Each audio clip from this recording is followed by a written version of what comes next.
નમસ્કાર દર્શક મિત્રો, આજે તમને સમર સિઝન એટલે કે ઉનાળુ ઋતુના એક વિશેષ ફળની વાત કરવા જઈ રહ્યો છું, જે છે જાંબુ.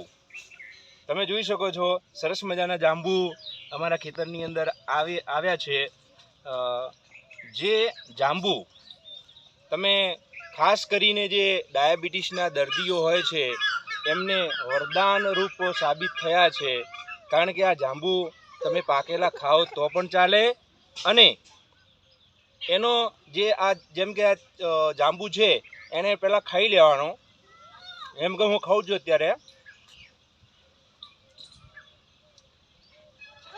પછી આની અંદરનો જે દાણો હોય છે, બીજ હોય છે, એનું ચૂરણ બનાવીને જો ડાયાબિટીસના દર્દીઓ એનું સેવન કરે તો એમને વરદાન રૂપ સાબિત થાય છે.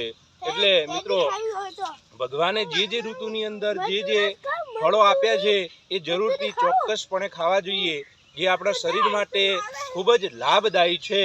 એટલે તમે પણ આ ઉનાળાની અંદર જાંબુ ખાવાનું ચૂકતા ના. નમસ્કાર, જય જવાન, જય કિસાન.